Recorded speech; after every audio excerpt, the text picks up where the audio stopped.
오늘은요, 장담 대신에 진실된 삶으로라는 제목으로 은혜를 나누려고 합니다. 제가 찬양 가운데 정말로 좋아하는 찬양이 있는데요.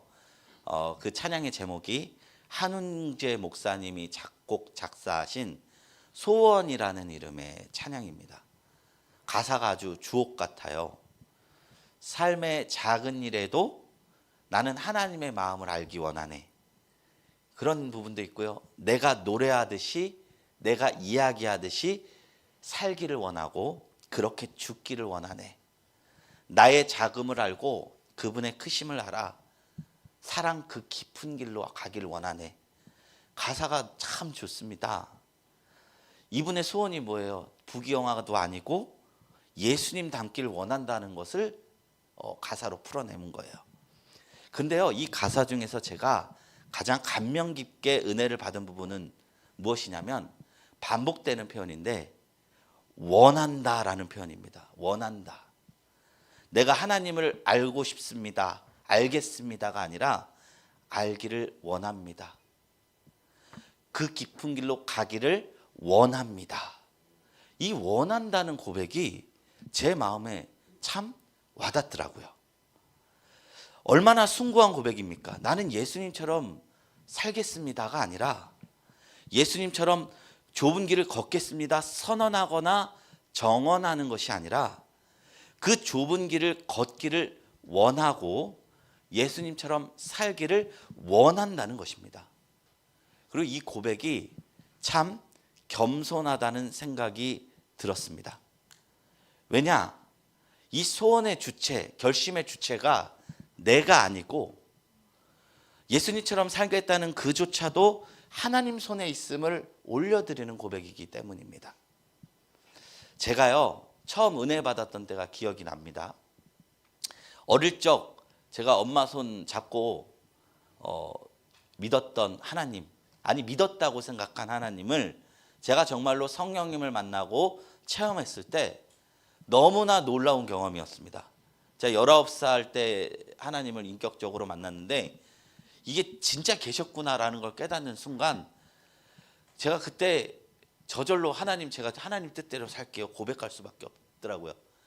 그때 처음에 기도했던 게 하나님 위해서 모든 것을 포기하고 목숨 바칠게요. 뭐 이런 고백했던 기억이 납니다. 근데 기도하는 그 희열감과 은혜가 너무 커서 당시엔 정말 그럴 수 있었을 것 같았습니다. 은혜를 받았으니까요. 근데 며칠이 지나고 그 부흥회가 끝난 뒤에 머리가 식은 뒤 나를 보니까 좀 다른 겁니다. 은혜 받을 당시에는 다 변할 수 있을 것 같고 하나님 뜻대로 살 수 있을 것 같았는데 막상 일상으로 돌아와 보니까 저는 여전히 죄 가운데 있고 여전히 넘어지고 여전히 부족한 존재임을 깨닫게 되었습니다. 그러고 보니까 어떤 생각이 드느냐, 은혜 가운데 고백했던 주를 위해 살겠다라는 그 고백이 참 부끄러워지더라고요. 나는 주를 위해 목숨을 바쳐야지, 죄를 안 져야지, 이런 고백들이 선하고 아름답지만 그것을 이루기에는 우리는 너무나 연약한 존재라는 사실인 것입니다. 인간은 그렇습니다. 오늘을 웃다가도 내일 우는 존재입니다. 오늘 용감할지라도 내일 벌벌 떨 수 있는 것이 우리의 모습입니다. 오늘의 나를 보며 내일의 나를 장담할 수 없는 것이 곧 인간인 것입니다. 그러니 신앙이 성숙해질수록 도리어 과도한 자기 확신을 내려놓게 됩니다. 사도 바울이라고 성경을 17권을 저술한, 신약성경에 17권을 저술한 위대한 사도가 있는데 에베소서 강에도 에베소서도 바울이 썼죠. 로마서에서 어떤 고백을 하냐, 내가 마음으로는 하나님의 법을 너무나 즐거워하는데 육체가 죄의 법을 즐거워해서 너무 모순된 존재구나. 그러면서 오호라 나는 공고한 자도라. 누가 이 사망의 몸에서 나를 건져내라. 죄인 중에 내가 괴순이라. 그때 사도 바울은 교회를 몇십 개씩 세웠었고 하나님 나라를 위해서 목숨을 바쳤던 사람인데 그 사람의 고백이 이와 같았다는 것입니다. 그러므로 우리의 선한 욕심, 선한 영적인 욕구들도, 의로움도 결국엔 하나님의 은혜가 아니면 될 수 없음을 기억하며 겸손히 하나님께 영광 돌려야 할 것입니다. 베드로라는 예수님의 수제자가 있었습니다. 예수님이 잡히기 전날 밤에 십자가에 달리기 전에 제자들에게 이렇게 말했어요. 오늘 너희가 다 나를 버리리라. 이렇게 말씀했을 때 베드로는 이렇게 말했어요. 다 주를 버릴지라도 나는 결코 주를 버리지 않겠습니다. 내가 주와 함께 죽을지언정 주를 부인하지 않겠나이다 외쳤습니다. 그가 진심이었을까요? 거짓이었을까요? 진심이었다는 것입니다. 그런데 성경을 읽다 보면 알다시피 베드로는 자신의 결심을, 그 확언을, 장담을 이룰 수가 없었습니다. 예수님의 말씀처럼 닭이 2번 울기 전에 한 젊은 여인의 추궁에 예수님을 3번 부인하였습니다.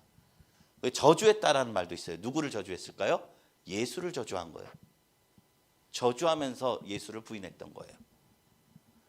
어제까지의 베드로의 열심과 충성은 진심이었고 대단했지만 결국에는 내가 하겠습니다 였습니다. 내가 죽겠습니다. 내가 걷겠습니다. 그러나 그런 열심은요, 모래로 지은 성과 같아서 세상에 거대한 고난의 물결이 닥칠 때, 상황이 바뀔 때 한순간에 무너져 버리고 만 것입니다. 이것이 어쩌면 우리의 자화상일런지 모르겠습니다. 우리도 베드로처럼 나 자신을 두고 나 자신의 신앙을 근거로 호언장담하다가 무너져 버린 경험이 몇 번쯤은 있을 것입니다. 어쩔 땐 예배 드리고 나서 은혜 받아서 콧소리 부르고 집에 가는데 집에 도착하기도 전에 마음이 짜증과 화로 가득 차 있는 상태가 되기도 합니다. 오죽하면 사람의 결심은 작심삼일이라는 말이 있겠습니까? 그러나 그러기에 하나님의 은혜가 더 큰 것입니다. 주를 부인하고 무너진 베드로, 예수님께서 부활하시고 다시 찾아오셨어요. 그리고 베드로에게 묻습니다. 내가 나를 사랑하느냐? 그때 베드로의 대답이 어땠는지 아십니까? 그전에는 예수님 앞에서 네, 내가 주님을 사랑합니다. 나는 주를 위해 죽겠습니다. 말하던 베드로가 날 사랑하냐는 그 단순한 질문 앞에서 근심합니다. 사랑해서 직장과 가정도 모든 것을 다 버리고 예수님을 쫓았던 베드로가 너는 나를 사랑하느냐 그 질문 앞에 장담하고 확언하지 못합니다. 그의 대답이 무엇이냐? 내가 주를 사랑하는 줄 주께서 아십니다. 주체가 나예요? 주님이에요? 주님이에요. 내가 주님을 사랑합니다가 아니라 내가 주님을 사랑하는 것은 오직 주님만이 아십니다 라고 고백하고 있는 것입니다. 그런데 주님은 이런 베드로에게 비로소 내 양을 먹이라 사명을 주셨습니다. 하나님께서는 호언장담하던 베드로가 아니라 주님 앞에 나의 결심도 올렸던 겸손한 베드로를 사랑하시고 주님의 양을 맡기셨다는 것입니다. 그런 의미에서요, 맹세를 하지 말라는 가르침을요, 나 자신을 과대 포장하지 않는 겸손함과 맞닿은 교훈이라는 것입니다. 오늘 말씀은요, 산상수훈이 속한 곳입니다. 산상수훈은 5장부터 마태복음 5장부터 7장에 이르는 긴 설교문인데요. 예수님이 이 설교문 하나로 유대 땅에서 소위 스타로 떠올랐어요. 이 산상수훈의 설교문을 들은 사람들의 반응이 7장 28절에 나오는데 다 놀랐다고 합니다. 왜냐하면 예수님의 가르침이 서기관들과 같지 않은 권위 있는 말씀이었기 때문입니다. 근데 그냥 권위 있다고 해도 되는데 왜 비교 대상이 서기관이었을까요? 왜냐하면 예수님께서 가르친 메시지가 서기관들의 가르침을 조금씩 바꿔서 말씀하셨기 때문이에요. 서기관은 유대교의 가르침을 하셨겠죠. 보편적인 그 유대교의 가르침을 의도적으로 율법의 완성이신 예수님께서 보완하셔서 가르쳤기 때문입니다. 사자성어의 온고지신이라고 있습니다. 이것은 옛것을 익혀서 그것을 미루어 새 것을 안다는 의미의 교훈인데, 예수님께서 마태복음 13장 52절에 천국의 제자된 서기관마다 마치 새 것과 옛 것을 그 곳간에서 내오는 집주인과 같다 했습니다. 그래서요, 신학 성경을 하나님을 더 잘 알려면은 구약도 열심히 읽어야 됩니다. 왜냐하면 그 유대인들이 인식했던 하나님으로 말미암아 예수 그리스도께서 이 가르침을 어떻게 새롭게 우리에게 가르치고 있느냐 더 입체적으로 깨닫게 되거든요. 그래서 예수님의 말씀을 서기관들의 가르침과 비교하면서 놀랐던 것입니다. 몇 가지가 있어요. 산상수훈에 살인하지 말라. 이거 십계명 유대교의 가르침이죠. 근데 예수님께서는 미워하는 것이 살인이다라고 말씀하셨어요. 또 유대교에서는 이웃을 사랑하고 원수를 미워하라는 것이 유대교의 가르침이었는데 예수님은 내 원수를 사랑하고 너를 박해하는 자를 위해서 기도하라. 내 원수가 오른뺨을 뜨면 왼뺨을 돌려대고 옥지로 오리를 가게 하면 자원에서 십리를 가라. 이렇게 말씀하셨어요. 다 유대교의 가르침의 한 단계 위에 업그레이드 버전을 말한 것이죠. 오늘 말씀도 그와 같습니다. 오늘 말씀 속에서 예수님은 맹세에 대한 유대교의 가르침 하나를 더 온전한 하나님의 나라의 법칙으로 말씀하십니다. 신명기 23장 21절에 보면 내 하나님 여호와께 서원하거든 갚기를 더디하지 말라. 내 하나님 여호와께서 반드시 그것을 내게 요구하시리니 더디면 그것이 내게 죄가 될 것이다 라고 기록되어 있습니다. 그래서 이 말씀을 근거로 유대인들은 헛 맹세를 하지 말고 맹세했으면 지켜야 한다라는 것을 교훈으로 삼았던 거예요. 그런데 예수님은요, 이 교훈을요 아예 맹세조차 하지 말라는 가르침으로 업그레이드해서 비틀었다는 거예요. 근데 맹세를 무엇으로 하지 말라? 거룩한 것으로는 당연할지언정 머리털 하나, 이 지극히 아무것도 아닌 머리털 하나로도 너희는 미래를 맹세하면 안 된다는 가르침을 합니다. 여기서 나오는 맹세는 그거예요. 내가 맹세코 죄 안 지었습니다. 이런 맹세가 아니에요. 과거에 대한 맹세가 아니라 내가 미래에 대해서 내가 맹세코 이렇게 살겠습니다. 이거를 하지 말라는 겁니다. 왜냐하면 미래가 인간의 영역이 아니라 하나님의 영역이기 때문입니다. 계시의 완성으로서 율법의 완성으로서 맹세의 가르침은 맹세를 하지 말라로 완성된 것입니다. 맹세하지 말라는 이유가 있습니다. 첫 번째로 아까 말씀드렸듯이 겸손을 가르쳐 주시기 위함입니다. 내일이라는 것은요 아무도 모르는 영역입니다. 계획은 할 수 있지만 결국에 하나님께서만 아시는 영역입니다. 성경은 점치는 것을 죄악으로 규정해요. 왜냐하면 하나님의 영역을 인간이 침범하는 것이기 때문에. 그렇기 때문에 장담하지 말라는 것입니다. 모르는 것을 안다 말하는 것은 사실 그 근간의 교만과 거짓으로부터 나오는 것이기 때문입니다. 맹세하지 말라는 메시지 이면에는 겸손이 담겨 있습니다. 우리의 삶의 태도가 하나님 앞에서 겸손해야 된다. 이것입니다. 그리고 맹세하지 말라는 두 번째 이유가 있습니다. 맹세를 당시 유대인들이 너무 악용했기 때문입니다. 유대인의 사회에서 하나님의 이름으로 맹세한다는 것은요 법적 효력이 있었던 그런 영역이었습니다. 사회적으로 영향력이 있었다는 거예요. 우리는 그냥 나 맹세코 내일 뭐뭐 안 할게 하면 그냥 흘러가지만 유대인 사회에서 하나님으로 맹세한다는 것은 곧 계약서를 쓴다는 측면이에요. 그러니까 사기치려는 사람들이 맹세를 악용한 거예요. 맹세를 하면 사람들이 믿어준다는 사실을 이용해서 자기 주장을 관철하거나 자신의 이익을 위해 함부로 맹세하는 사람들이 당시에 생겨나기 시작했습니다. 하지만 맹세할 때 하나님의 이름으로 맹세하면 왠지 찝찝하잖아요. 그리고 지키지 않으면 하나님께서 그 값을 찾는다고 하기 때문에 두렵고 찝찝하니까 합리화할 수 있는 여지를 남겨놓고 하나님의 이름 대신에 맹세하는 것들이 생겼어요. 내가 하늘에 두고 맹세한다. 땅을 두고 맹세한다. 예루살렘 성을 두고 맹세한다. 자신의 머리를 끌어다가 맹세한다. 이런 사회적 현상들이 나타난 것입니다. 이런 마음, 이 악한 마음을 꿰뚫어 보셨던 예수님은 그것을 비판하셨습니다. 우리가 무엇으로 맹세를 하든 만물을 지으신 하나님과 연관될 수밖에 없다. 이것을 기억하라는 것입니다.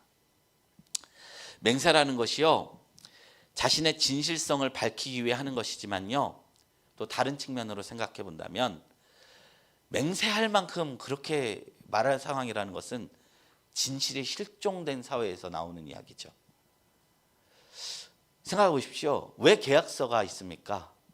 계약서 안 쓰면 사기치는 사람들이 생기기 때문에. 진실되게 살면은 사실 계약서가 필요가 없습니다. 사회에 진실이 가득하면. 마찬가지로 우리가 삶에 대해서 서로에 대해서 진실되면요, 맹세할 필요가 없습니다. 우리가 일을 하면서 계약서를 왜 씁니까? 근로계약서 이런 거 왜 씁니까? 계약을 안 하면 못 믿으니까 쓰는 것이죠. 부모 자식 간에 어지간하면 계약서 쓰지 않듯이 그리스도인이 됐다는 것은, 하나님의 자녀가 됐다는 것은, 하나님 나라에서 살아가는 백성이 됐다는 것은 언어 생활과 삶 속에서 맹세 대신에 삶으로 사랑과 신뢰를 증명하고 예, 아니요, 그 말로도 충분한 삶을 살아가라 라는 것입니다.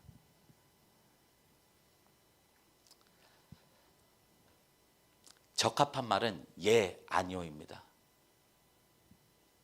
옳다, 아니다 라는 말은요, 자신의 주장을 관철하기 위해서 과장도 해야 하고 수사학적 표현을 쓰는 사람의 입장에서는 참 재미없고 단순한 말이에요. 예와 아니오로 설득하려면 어찌하죠? 삶이 진실돼야 합니다. 사실 세상에서 말 제일 잘하는 사람은 사기꾼들이에요. 왜냐하면 거짓으로 자신의 거짓을 숨겨야 되니까 언변으로 자기의 이야기를 덮는 거죠. 언변은 화려하지만 실속 없는 선물과 같은 게 사기꾼의 말입니다. 반면에 진실된 사람이 말하는 예, 아니오는 포장지는 볼품없으나 충실한 선물과 같습니다. 그래서 신앙생활하면서 우리가 느는 것이 언변뿐이면 참으로 부끄러운 일입니다. 저 또한 그렇습니다. 제가 가끔 설교를 준비하다 보니까 느는 것이 언변뿐이다라는 생각이 들 때가 있습니다. 그럼 하나님 앞에 너무 죄송해요. 너무 죄송해요. 언변밖에 없으니. 여기에서 담백한 말로 주님 앞에서 열심히 살아갑시다 라는 한마디 말로도 사람들의 영혼에 울림을 줄 수 있는 목회자가 되지 못하니까 존 데이비스 예화도 쓰고 경험도 얘기하고 그런 것만 같다는 생각이 들 때가 있습니다. 우리는 신앙생활하면서 예와 아니오로 자신의 신앙을 증명할 수 있는 진실된 신앙이 되기를 주님의 이름으로 축원합니다. 존 데이비스라는 성경학자는요, 예와 아니오라고 말하는 본문 말씀을 다음과 같이 주의해야 했습니다. 이 말씀이 우리에게 주는 교훈은 우리의 진실됨과 거룩함을 말이 아니라 행동으로 증명하라는 권면이다. 한 이야기가 있습니다. 늦은 저녁에 어떤 아주머니가 닭고기를 사러 정육점에 왔습니다. 손님이 말했습니다. 늦게 와서 미안한데 생닭 한 마리가 필요하니 생닭 한 마리 주십시오. 주인은 냉장고에 가서 마지막 남은 닭 한 마리를 가져왔다는 거예요. 그리고 저울에 달았습니다. 3kg짜리 닭이었어요. 근데 손님이 보기에 좀 닭이 작은 거예요. 아저씨, 닭이 좀 작은데 큰 것 없습니까? 근데 닭이 한 마리밖에 없으니까 주인이요, 어쨌든 이거 팔고 싶으니까 고민하다가 들어가는 척하고 다시 3kg짜리 닭을 가져와서 놓고 손으로 살짝 눌러서 4kg를 만들었다는 거예요. 주인은요, 그 4kg가 된 닭을 그 아줌마한테 팔았습니다. 손님은 4kg짜리 닭 샀다고 기뻐하면서 돌아갔는데 그리고 주인은 3kg짜리 4kg로 팔았네 하고 기뻐했는데 갑자기 나갔던 손님이 다시 들어오는 거예요. 주인 아저씨, 닭이 좀 부족할 것 같으니까 조금 전 3kg짜리 닭도 마저 주세요. 이렇게 말했어요. 그 앞에서 주인은 당황해서 할 말이 없었다는 거예요. 손님이 이것 말고 다른 거 있습니까? 라고 물었을 때 이것밖에 없는데요 라고 말할 수 없는 거예요. 예, 아니오를 할 수 없는 상황이 된 거예요. 언변으로 이거 솔직히 넘긴다 해도 이게 하나님 앞에 옳은 것이 아니죠. 그 가게는 신고를 받아 영업 정지를 받게 되었다는 이야기입니다. 우리는 말로 맹세하기보다는 행함으로 그 길을 고요하고 묵묵히 가라고 이야기하고 있는 것입니다. 우리가 말이 앞서는 사람이 되기보다는 행함으로 담백하게 예와 아니오의 삶을 보이며 먼저 살아가게 되기를 소망하고 있는 것입니다. 사람이 살아가면서 가장 많은 죄를 짓는 게 언어입니다. 성경에는 우리의 모든 무익한 말은 하나님 앞에서 심판을 받는다고 이야기하고 있습니다. 맹세하면서까지 자기의 말을 그 진실성을 증명하는 시도, 과장된 말, 위증 이런 것들은 하나님 앞에 심판의 대상이 될 수 있는 것입니다. 그렇듯 개인도 그렇고 사회도 그렇고 결국에는 우리의 삶을 증명하는 것은 말이 아니라 어떤 행동을 하느냐입니다. 담백한 말을 할지라도 진실된 사람의 말은 무겁고 권위가 있습니다. 달변가가 되려 하지 말고 진정성을 전해야 한다라고 성경은 이야기하고 있는 것입니다. 맹세를 하지 말라는 교훈의 이면에는 맹세가 필요 없는 세상을 만들라는 가르침이 담겨 있습니다. 예와 아니오로 서로의 진실됨을 증명하려면 반드시 그리스도인이 진실되고 진실된 행함이 뒷받침되어야 하는 것입니다. 우리 또한 하나님 앞에서 정직하게 살아갈 때만이 옳은 것과 그른 것을 분명히 구분하고 말할 수 있습니다. 이것이 수많은 맹세보다 하나님 앞에서 바르고 정직하게 살아가는 것이라 말할 수 있습니다. 우리 이 예수님의 교훈에 정직한 신앙인으로 살아가는 저와 여러분들이 되시기를 주님의 이름으로 축원합니다.